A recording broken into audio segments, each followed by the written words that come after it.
ఎక్కడ ఇది?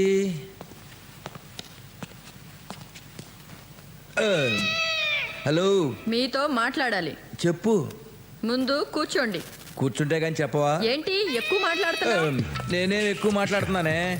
నేను ఇచ్చిన కట్నం డబ్బులతోనూ మా నాన్న రికమెండేషన్ తో నువ్వు ఉద్యోగం తెచ్చుకుని కనీసం ఈ ఒక్క పని కూడా సరిగ్గా చేయలేవా నువ్వు? ఇంట్లో పని చేయడానికి పని మనుషులు ఉన్నారు, వంట చేయడానికి వంటాళ్ళు ఉన్నారు, ఇంకేం కావాలి? మరి వంట పని చేయడానికి నీలో లోపం వల్ల ఇప్పటి వరకు పిల్లలు పుట్టలేదు. ఇటు పిల్లలు లేక అటు వజ్రాలు లేక ఎందుకు నీ బతుకు? వారం రోజుల్లో వజ్రాలు తెచ్చిచ్చావా సరే, లేకపోతే నేను నీకు విడాకులు ఇవ్వాల్సి వస్తుంది. జాగ్రత్త. మాకు గవర్నమెంట్ జీతాలు ఇచ్చేది పెళ్ళాలకు వజ్రాలు తెచ్చివ్వడానికి కాదు. నాకు అదంతా తెలీదు. వజ్రాలు తెచ్చిస్తావా లేకపోతే నేను చచ్చిపోమంటావా? అది నీకు సరిపోదే.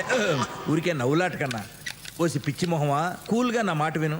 ఆ డైమండ్ బాక్స్ నా చేతికి రాగానే అందులో సగం వజ్రాలు తీసి దాచేసి అలాంటివే డూప్లికేట్ వజ్రాలు అందులో పెడతా. అప్పటికి ఏ గొడవ ఉండదు. అయ్యో, మీరు ఇంత ప్లాన్ వేశారా? మీ ప్లాన్ తెలియక అనవసరంగా తిట్టేశానే. పోన్లే, తిట్లు చెరిపేసుకోండి. నువ్వు ఎప్పుడు ఇంతే రా, నీ పని చెప్తా.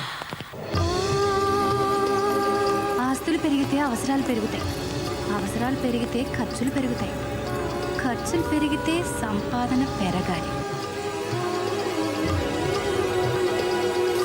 మన దగ్గరున్న వజ్రాలతో ఇలాంటి షాప్లో 10 100 పెట్టచ్చు.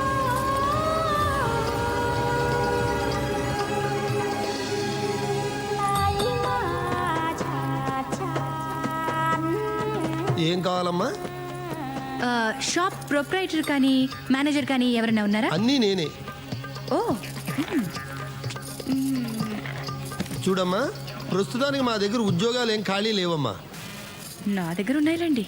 అమ్మా, నా పేరు సులోచన రాణి. నేను నవల్స్ రాస్తూ ఉంటాను. సంతోషం అమ్మా.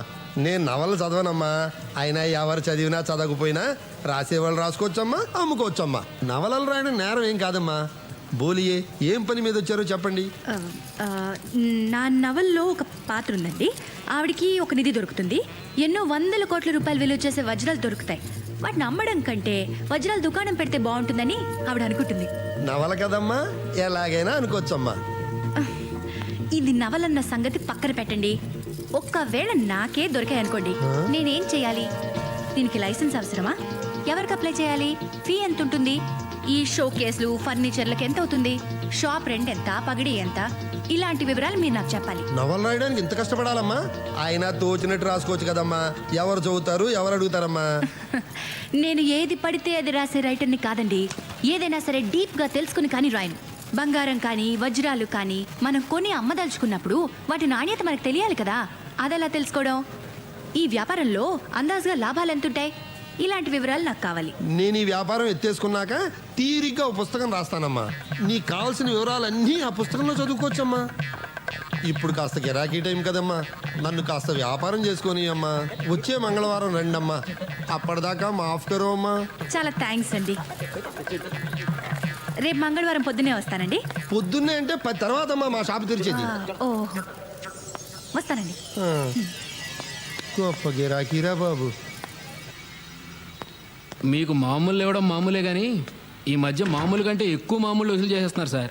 కనీసం నేను డిఐజీ బామర్దినని కూడా చూడట్లేదు. అయితే ఇక నుండి ఇవ్వకండి. ఎందుకులేండి, ఏ రేప్ కేసులోనే ఇరికించి పరుగు తీసి ప్యాకాడేస్తారు. గుడ్. మామూలు మహత్యం ఏంటో మీరు మామూలుగా అర్థం చేసుకోలేదు. మరి మీరు మామూలు వాళ్ళ? సరే కానీ కాఫీయా టీయా? ఈ ఎండల్లో కాఫీలు టీలు తాగే ఎదవ ఎవడండి? పోనీ కూల్ డ్రింకో? కూల్ డ్రింక్స్ తాగడం మానేసి చాలా కాలం అయింది. అర్థమైంది. రే సార్, ఫ్రిడ్జ్లోంచి చల్లటి బీర్ తీసుకురా. అలాగే సార్. బిజినెస్ ఎలా ఉంది? ఏముందండి, రోజుకో కొత్త మోడల్ పెద్ద కార్లు వచ్చేస్తున్నాయి. ఇంకా ఈ చిన్న కార్లు ఎవరు కొంటారు చెప్పండి? మొన్న ఒక ఆవిడైతే ఏకంగా 1 కోటి రూపాయల కారు ఉందని అడిగింది. అదేలేండి, ఈ మధ్య అడ్డమైన వాళ్ళు రియల్ ఎస్టేట్ వ్యాపారం మూలాన కోట్లు సంపాదించేస్తున్నారు. రియల్ ఎస్టేటా పాడా? ఆవిడ భర్త ఏదో జర్నలిస్ట్ అట. విజిటింగ్ కార్డు కూడా ఏదో ఇచ్చిందే. ఎక్కడుందబ్బా? ఇదిగోండి. ఇది సత్యమూర్తి కార్డు. వచ్చిన ఆవిడ ఎలాగుంది? ఎర్రగా ఎత్తుగా బుర్రగా బాగానే ఉందండి. రేయ్, బీర్ తీసుకురా. డ్యూటీ మీద ఉన్నాను సార్, తాకూడదు. థ్యాంక్స్, నాకు అర్జెంట్ పని ఉంది, వస్తాను. దాన్ని ఫ్రిడ్జ్లో పెట్టే. ఈ నెల మామూలు దబ్బేది కాకుండా మిట్ట మధ్యాహ్నం బీరోటి. ఓ ఆద్మీ బోలా my Chor Nahi journalist. Accident అయిన ముంబై ఎక్స్ప్రెస్లో S4లో చూశాను సార్. ఓరి నా దొంగ ఫ్రెండు, నాకు కూడా తెలియకుండా ఇంత స్కామ్ చేస్తావా? మొత్తానికి క్రైమ్ రిపోర్టర్ నుంచి క్రైమ్ చేసే లెవెల్కి ఎదిగిపోయావన్నమాట.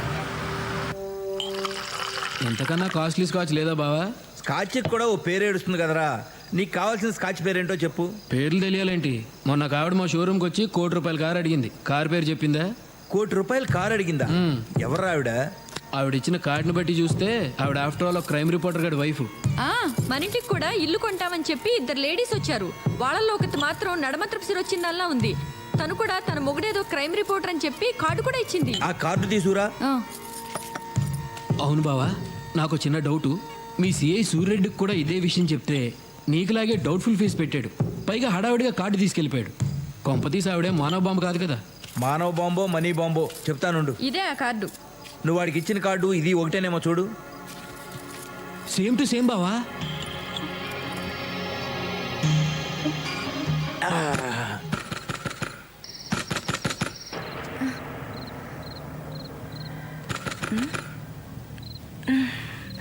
మూర్తి మూర్తి, ఏంటి? ఎవరో తలుపు కొడుతున్నట్టున్నారు చూడు.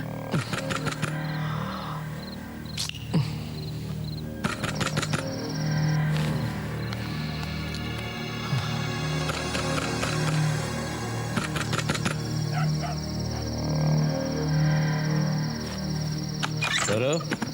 ఏంట్రా సూర్యరెడ్డిని? ఏమైంది? ఏమైందేంట్రా? ముందు తలుపుతారు. ఏంట్రా? ఏంటా రేయ్, ఆ ఎర్ర సుట్ కేసు ఎక్కడ పెట్టావరా? తాగొచ్చి ఏంట్రా గోల? పొద్దున మాట్లాడుకుందాం, ఇంటికెళ్ళు. పొద్దున మాట్లాడేదేంట్రా? అన్ని విషయాలు ఇప్పుడే తెలిపోవాలి. అదేగా బెడ్రూమ్. ఏయ్, తెలుస్తానురా. సూరి, మెట్లకిదే నీకు? ఏంట్రా ఇది? ఆస్కెల్ మెంటల్ నాకు కాదురా, నీకు. అన్ని తోస్తావరా? పక్కకి జరుగు. ఫ్రెండ్ వాళ్ళు ఊరుకున్నాను, వెళ్ళు. సిఐనే కొడతావరా? పదరా పోలీస్ స్టేషన్ కి. నేను అరెస్ట్ చేస్తున్నాను. అరెస్టా? అవును. ఫస్ట్ నీ మీద కంప్లైంట్ ఇస్తా. పదరా. పద పద పదరా. రాజు, నువ్వేం భయపడుకో, కలిపేసుకో. కంప్లైంట్ అంట. పదరా. పోలీస్ అంటే అందరికీ వేళకోళం అయిపోయిందిరా. పదరా చెప్తా. పోలీసుడి మీద చేయి చేసుకుంటే ఏమవుతుందో చూపెట్టాను రా.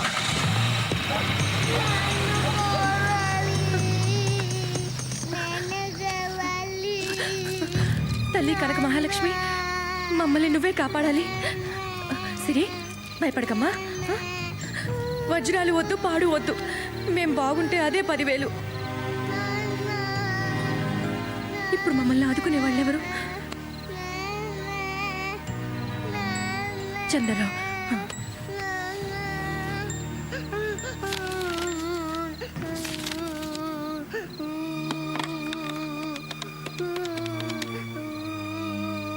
హలో, చంద్రరావు గారా?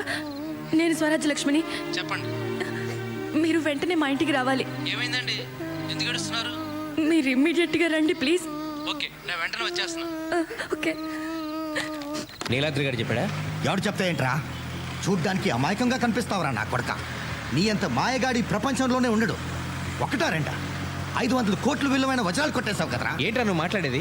వజ్రాలు దొబ్బేసి నీ ఇంట్లో దొంగతనం జరిగిందని నాకే కంప్లైంట్ ఇస్తావా? అమ్మమ్మమ్మ, ఎంత ఖతర్నాక్ గాడివిరా నువ్వు. ఒరే సూరి, నేను దొంగతనం చేసిన మాట నిజమే.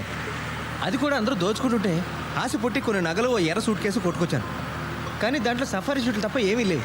కావాలంటే అవి నీకు ఇచ్చేస్తాను. అబ్బా ధర్మదేవుడు, కోట్లు నువ్వు ఉంచుకుని సూట్లు నాకిస్తావా?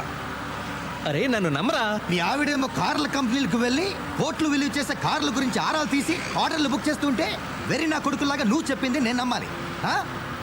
రే, పోలీస్ స్టేషన్ అటు కదా, ఇటు ఎక్కడికి? నీ అమ్మ మొగుడింటికి రా, టార్చర్ చేంబర్. దిగో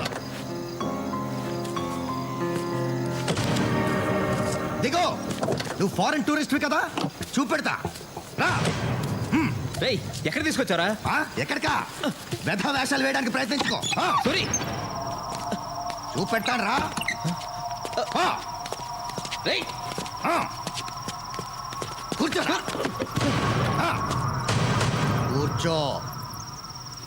చూడు, ఎంత దొంగకైనా ముందు కాస్త మర్యాద ఇవ్వడం మాకు అలవాటు. అలాగే నువ్వు కూడా మర్యాదగా వజ్రాలు ఎక్కడున్నాయో చెప్పు, వదిలేస్తా. లేకపోతే లేకపోతే షూట్ చేస్తావా? చేయరా? No no no no. Shoot చేయడాలు, నకిలీ ఎన్కౌంటర్లతో నాకు బోర్ కొట్టేసింది. నువ్వు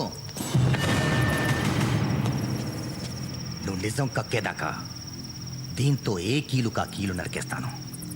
ముందు ఈ చిటికిన వేలు నరికేస్తాను. అప్పటికి చెప్పలేదనుకో మరో వేలు నరికేస్తాను. ఆ తర్వాత అమ్ముకో బెటర్, అంతకంటే నీకే లాభం ఉండదు. కాళ్ళు వేలు తీసేసిన నువ్వు నిజం చెప్పవని నాకు తెలుసు. నిజమే, కాళ్ళు వేలు లేకపోయినా 500 కోట్లతో హాయిగా బ్రతికేయచ్చు. నువ్వు ఎలాగో టెన్షన్ పడట్లేదు, నాకు టెన్షన్ తప్పట్లేదు. నిన్ను మూర్తి, నాకు అన్యాయం చేయొద్దు. నేను నీకు సాయం చేస్తాను బ్రదర్. ఈ గొడవల నుంచి తప్పిస్తాను. నా వాటా నా మొహాన పడే, మిగిలినవన్నీ నువ్వేమిచ్చేసుకో, నేనేమనుకోను. ఈ దిక్కుమాలిన ఉద్యోగంలో బీర్ సీసాలు తప్ప ఇంకేమీ సంపాదించలేదు. ఆ దేవుడి దయ వల్ల నువ్వు నాకు దేవుడిలా దొరికేవురా. బ్రదర్, నీ కాళ్ళకి దండం పెడతాను. ఆ వజ్రాలు ఎక్కడున్నాయో చెప్పు. ఈ విషయం నీకు నాకు తప్ప ఇంకెవరికి తెలీదు. మనం హ్యాపీగా ఉండొచ్చు. Please brother, please. నువ్వు పోలీసుగా పనికిరావురా, పొలిటీషియన్గా పనికొస్తావు. ఎన్నిసార్లు చెప్పాలరా నీకు? మళ్ళీ చెప్తున్నా, ఆ సూట్ కేసు స్వరాజ్యం తెరిచింది. దాంట్లో వజ్రాలు లేవు, బొంగు లేవు. ఆ సూట్ కేసు మీ ఆవిడ తెరిచిందా? ఆ, అమ్మ బాబోయ్, ఈ ఆడవాళ్ళు ఎంత ఎదిగిపోయారు. అనవసరంగా నిన్ను తీసుకొచ్చానే. నువ్వు వేస్ట్ టూరిస్ట్వి.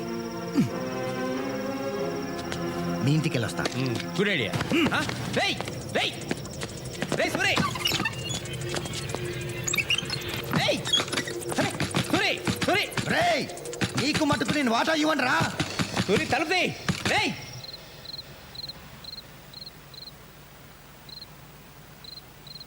ఇదంతా వింటుంటే మీరు ఇక్కడ ఉండడం సేఫ్ కాదు. మీరు వెంటనే ప్లేస్ మార్చాలి. ఓ పని చేయండి, మీరు బట్టలు సర్దుకుని పాపతో వచ్చేయండి. నేను కార్లో వెయిట్ చేస్తుంటాను. క్విక్.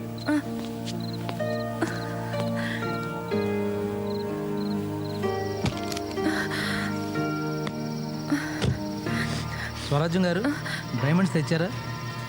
మా కష్టాలన్నిటికీ అవే కారణం. వద్దులేండి. స్వరాజ్యం గారు, మనం చాలా తెలివైన వాళ్ళు అనుకుంటాం. మనకంటే పోలీసులు చాలా తెలివైన వాళ్ళు. వాళ్ళు ఏది వదిలిపెట్టకుండా వెతుకుతారు. బెడ్రూమ్లో, బాత్రూంలో, కిచెన్లో, ఆఖరికి సెప్టిక్ ట్యాంకర్ని కూడా వదిలిపెట్టరు. అప్పుడు నేనేం చేయాలన్నా మీకు ఏ విధంగానూ సహాయం చేయలేను. తర్వాత మీ ఇష్టం.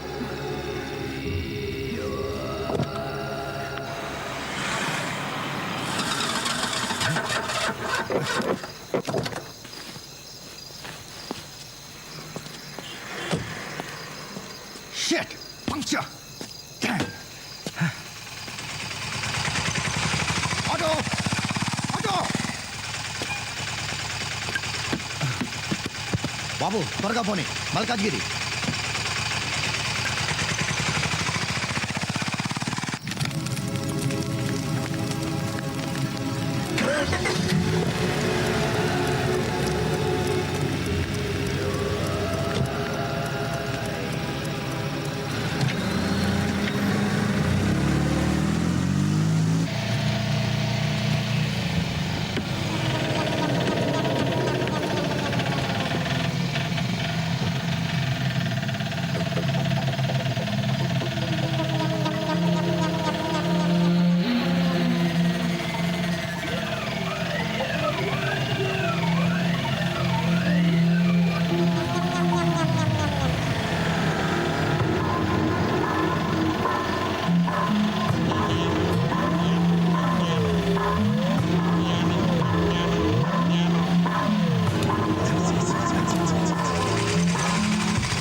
పడుకోబెట్టండి.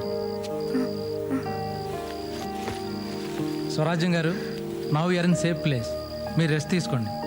మరి ఆయన మూర్తి విషయం నాకు వదిలేసి మీరు నిశ్చింతగా ఉండండి. ఈ గండం గడుస్తుంది, మీరు ఎలాగోలాగా బయటపడతారు. కానీ మిమ్మల్ని ఎప్పటికీ నేను క్షమించలేను. వాడు సూట్ కేసు నగలో దొంగతనం చేస్తే మీరు ఏకంగా వజ్రాలే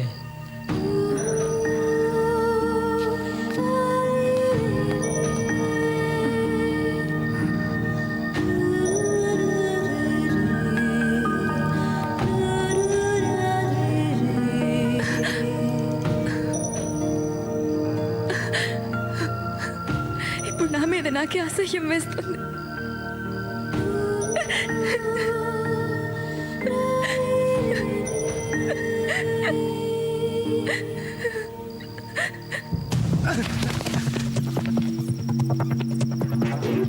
ఎరా 500 కోట్లు కొట్టేయడం అంటే కామెడీగా ఉందిరా? కామెడీతో కామెడీని కొట్టాననుకో ట్రాజిడీ అయిపోద్ది. అర్థమైందా? బామ్మరిది చూసావా, ఈ పరిస్థితుల్లో కూడా శాల్యూట్ కొడుతున్నాడు. మా సిఐ ఎంత క్రమశిక్షణ గలవాడో. సార్ ఆ వజ్రాలు ఎక్కడున్నాయి నాకు తెలియదు సార్. వీడికి కూడా తెలీదు. వీడి పిల్లం నొక్కేసిందని నాకు డౌట్. సార్ నిజంగా మా ఆవిడ దగ్గర వజ్రాలుంటే అవి తీసుకొచ్చి మీకు ఇస్తా సార్. ఇంకా ఎక్కడుందిరా నీ పెళ్ళం? వీళ్ళిద్దరికీ వేడి నీళ్ళ స్నానం చేయించి, చెరో 3 పెగ్గులు బ్రాందీ ఇచ్చి, కడుపు నిండా తిండి పెట్టి హాయిగా నిద్రపోనివ్వండి. నిద్ర లేచిన తర్వాత వాళ్లే నిజం చెప్తారా. రై, నేను లేకుండా చూసి వీళ్ళ మీద ఎవ్వరూ చేయి వేయటానికి వీల్లేదు. వీళ్ళే నిజం చెప్తారా. చెప్పినాక వీళ్ళ వాటా వీళ్ళకి ఇచ్చేద్దాం. ఓకే రే, ఆ సిఐ గారిని నమ్మటానికి వీల్లేదు. ఆ వజ్రాల విషయం వాడి నుంచి ఎలా చెప్పిస్తావో నీ ఇష్టం. అది సరే గాని బావా, సత్యమూర్తి గారి పెళ్ళం ఏమైందంటావు? వీళ్ళిద్దరిని మనం కిడ్నాప్ చేసినట్టే దాన్ని ఎవడో చేసి ఉంటాడు. ఎవరు చేసి ఉంటారు? పోలీసులే. పోలీసులా? DSP, SP, IG. ఆ ఎస్పీ గాడే చేసి ఉంటాడు. ఎస్పీ గడా?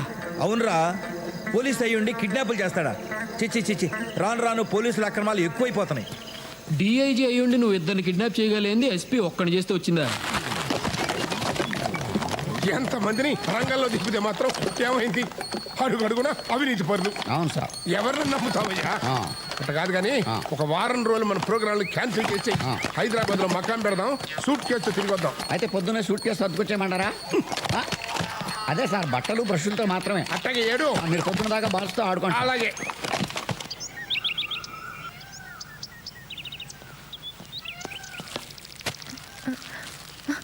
Good morning.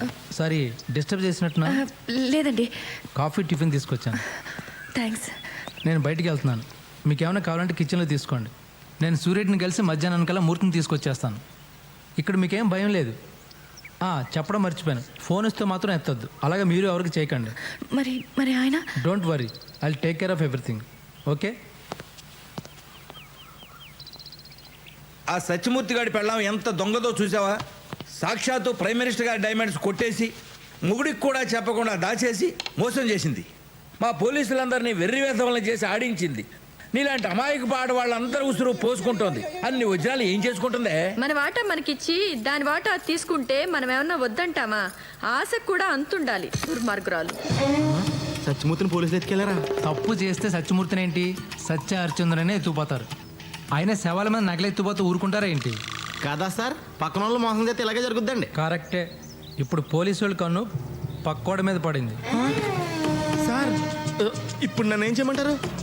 పనికిరాని పరువు పోతే పోయింది, నా ఉద్యోగం కూడా పోతుంది. ఉద్యోగం పోతే మా ఆవిడ నన్ను వదిలేస్తా సార్. కానీ పోలీసులు వదలరే, నీతో పాటు నీ భార్యని కూడా ఎత్తుకుపోతారు.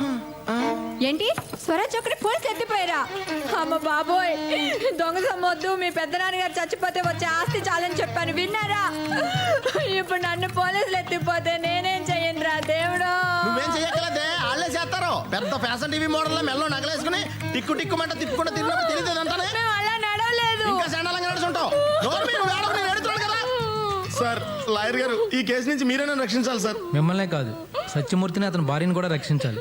అందుకే మీ దగ్గరికి వచ్చాను. సార్, నాతో చిన్న డౌట్ సార్. ఏంటి? సత్యమూర్తితో కలిసి నేను ఈ దొంగతనం చేశానన్న విషయం మీకు ఎలా తెలుసు సార్? అందరికంటే ముందు న్యూస్ కవర్ చేసిన మీ ఇద్దరేగా. ఆయన ఇప్పుడు అది అవసరమా? అబ్బే, అస్సలు అవసరం లేదు సార్. ఎల్లవే, వెళ్ళి నగలట్రా, ఎల్లా. నీలాద్రి, సత్యమూర్తిని అతని భార్యని పోలీసులు అరెస్ట్ చేశారు, కానీ ఎఫ్ఐఆర్ రాయలేదు. అంటే కిడ్నాప్ చేశారనమాట. వాళ్ళని బయటికి రప్పించాలంటే మన పోలీసుల మీద హైకోర్టులో హెబియస్ కార్పస్ పిటిషన్ వేయాలి. వేసేద్దాం సార్. కానీ దీనివల్ల నా లైఫ్కి ఏం డేంజర్ లేదు కదా సార్? మీరు ఆల్రెడీ డేంజర్లో ఉన్నారు. మీ ఇద్దరిని కిడ్నాప్ చేయకుండా ఉండాలని ఆ పిటిషన్. చెప్పండి సార్, ఎక్కడ సంతకం పెట్టమంటారు? పెట్టేస్తాను. ఏమండి, ఈ 2 గొలుసులు కూడా ఇచ్చేయాలా? ఇవ్వకపోతే పోలీసులు ఇంతలో వెనప గొలుసు వేసి మెడలోని ఈడ్చిపోతారు. సరేనా? అక్కలొద్దులేండి, ఈ 2 కూడా ఇచ్చేస్తాను. సార్లే, వెళ్ళు. ఇగోండి, మీరే ఉంచుకోండి. అంటే మీ దొంగతనంలో పార్ట్నర్షిప్పా? అబ్బాబే, నన్ను అపార్థం చేసుకోకండి సార్.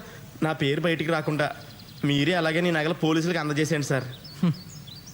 పోలీసులకి ఇస్తే పని చేసుకుంటారు, నేనే వాటిని కోర్టులో హ్యాండ్ ఓవర్ చేస్తాను.